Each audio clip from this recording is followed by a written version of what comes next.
अस्सलाम वालेकुम वरहमतुल्लाहि वबरकातुहू। संगियां दुबई के नज़ारे के नाल दौड़े सुनो कि किसे दे सिर ते वफा दे वादे विसार छोड़े तो तेरी मर्जी।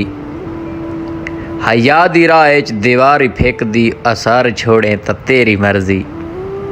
असां तो तेनू खुदा दे वांगू खुदा दी धरती ते हिक्को जाता है। तू इदा सावण किन्हां दे रले गुजार छोड़े तो तेरी मर्जी। जनाब उस तो अगे एक दूजा दौड़ा है कि तेरी उधर सांग ते सा टंग छोड़े पिछा वाग वलाए मैं बचना। हुसड़ा दियां कुड़ियां छुरियां तू मेरी चूक छुड़ाए मैं बचना।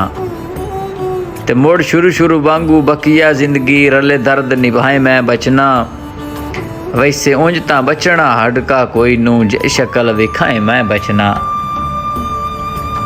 उस तो बाद जनाब अगला दौड़ा एक जनाब माँ बोली के बारे कि माँ बोली दे दरबार दा जो दरबान ना होए पंजाबी नहीं।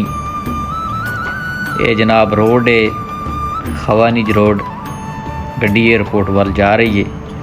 दौड़ा जनाब माँ बोली पंजाबी ते प्रदेश में संगियों मैं बैठिया वहाँ कि माँ बोली दे दरबार दा जो दरबान ना होए पंजाबी नहीं।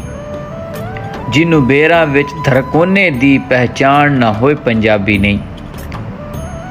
ते जेड़ा सांदल अपनी मिट्टी लई कुर्बान ना होए पंजाबी नहीं। पंजाबियां नू पंजाब उत्ते जे मान ना होए पंजाबी नहीं। ये जनाब गड्डी साडी टुरदी बड़े मेन रोड शेख मोहम्मद बिन जायद रोड ते पड़ती जाई पई ते अगों दूजी वीडियो का मंजर शुरू हो गया। ये वीडियो जनाब मोहसना के नेड़े बनाई गई है। तुसी दौड़े ते तवज्जो करो जनाब। किता भज के एक इंसान उत्ते मैं अन्ने वाह तबारा। कम जरफे ते बद नस्ले नू मैं समझ लिया सरदारा। ढले बख्त हथों लगी ओ नफियां ताई बस यारा। जिनू जान तो वध मैं प्यार किया है उन्होंने गैर दे नाल प्यारा। कि झूठे ख्वाब विखा के बेकदरा मैनू हिजर पंजाली जुतई। इंज हक ना या बनदा कमले नू जिमें गर्जा लई चा गुतई। लारा प्यार दा ला के कम जरफा मैनू छड्डिया इंज बेरुतई। तेरे हिजर च मर के चन आफद वंज खाक दी गोद च सुतई।